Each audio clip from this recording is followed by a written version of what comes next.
Baseball. Thank you on that, Steve. I want to go back to the Rose Garden event last Saturday where the president announced his nomination of Judge Amy Coney Barrett to replace Ruth Bader Ginsburg on the Supreme Court. I want you to take a look at this picture that we have here.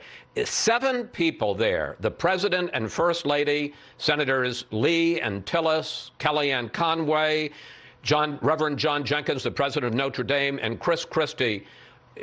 All of those 7 people in that picture have since tested positive for COVID.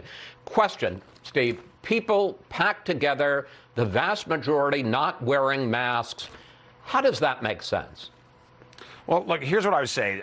Tremendous precautions are taken to protect the president. You know, as you well know, anybody who goes to see the president must submit to a COVID test first. And also, there is significant distancing. People don't physically get close to the president, at least people who don't have to. Of course, his family members, some of the security detail, that's a different story. But I think given these precautions and given that he is probably the most protected person on earth, the fact that he still got infected shows us that, unfortunately, this virus has that kind of power, that kind of communication ability. And the president, though, and he's made this clear, he was unwilling to completely sequester himself, to take no risk, because leaders take risks. And he is the servant of the people as well as the commander-in-chief. And so he said he must be around the people he serves. And he knew that it was not riskless for him to do so. He could have been hermetically sealed in the residence and been practically guaranteed that he wouldn't get the virus. But instead, he took reasonable risks, not reckless ones, but reasonable risks. Unfortunately, he got the virus. And I think what this shows us for a policy perspective, and I think this is important, Chris, is that we know that even the most severe of lockdowns cannot completely stop the virus. Therefore, we should take reasonable precautions as a society, and we should not, as Joe Biden threatens, even think about shutting this economy and this society down again. To me, the most consequential divide from your debate that you moderated between the two was that issue of the president saying, we are staying open. We'll take precautions, but we can manage the risks. Steve, let's talk about reasonable risks, because there was the debate on Tuesday night, as you say, that I moderated. The rules from the Cleveland Clinic could not have been more clear. Everyone in the audience was to wear a mask. The president and the former vice president and I were the only ones exempt from that. We've got a picture up on the screen. After the first family came in, they all took off their masks. So did the White House chief of staff, Mark Meadows. Do they think that the health and safety rules for everybody else do not apply to them? No, that's not the reality. Look, everybody was tested before that event, as you well know. Those of us who went first were tested by Cleveland Clinic directly. Everybody who gets on Air Force One for any trip on Air Force One is tested before they get on. Steve, it doesn't matter. Steve, it doesn't matter. Everybody that was in that room was tested. Steve, everybody that was in that room was tested, and the Cleveland Clinic's regulation was it didn't matter.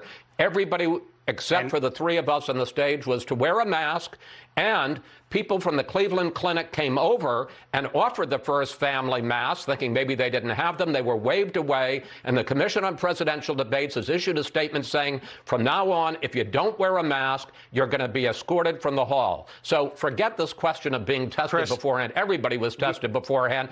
No, I'm going to finish my question. Everybody was told to wear a mask. Why did the first family and the chief of staff feel that the rules for everybody else didn't apply to them? Chris, we believe that masks are very useful. The president has worn them on many occasions, including visiting the hospital where he's now a patient. When he was visiting as commander-in-chief as a guest to visit soldiers there, he wore a mask. So we believe in masks. We also believe in some element of individual choice. People were distanced and they had been tested. Both of those things were true in that convention hall. No, Steve, they weren't distanced, and there were rules, and there was no freedom of choice. They broke the Chris, rules. I was there like you were, and they were distanced. Why did they break the rules? Those chairs were not close together. Look, those chairs were not close together. And again, we also believe that people can make reasonable Steve. The rules from the Cleveland Clinic, they were close together, Steve. And the rules from the Cleveland Clinic were everybody wears a mask. Why didn't they? Chris, the way you're starting to harangue me now actually reminds me of what you did to the president during that debate on Tuesday night when he had to debate not just Joe. No, and he had to debate not just Joe Biden, but you as well. You were not a neutral moderator then. I don't mind tough questions. I welcome reasonably tough questions. But what I don't think is okay is for you to become the effective opposition to the president. Okay, and everyone there was tested in the crowd. They were distanced from each other. People can make reasonable decisions for themselves. No, they can't. They're the rules, and they'll be kicked out next time. Steve, let me just simply say the president interrupted me and the vice president 145 times, so I object to saying I harangued the president. I know it's the talking point.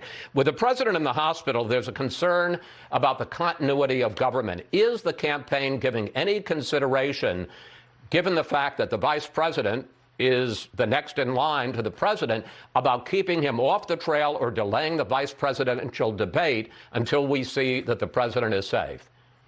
Now, listen, we think it's important that our campaign vigorously proceed. And look, the MAGA movement is bigger than just President Trump. He's instrumental, of course, but he is not the only key element of the MAGA movement. And so what we have said is that the other people, including, of course, Vice President Trump, campaign people, millions of regular Americans need to step up and to some degree fill the void that is left, because our champion, our main instrument, is not able at this moment to vigorously campaign, and certainly not campaign physically right now at all. But in terms of continuity of government, the government is functioning flawlessly right now. It will continue to. The United States, thankfully, has vigorous structures for chain of command, and there will be no disruptions there.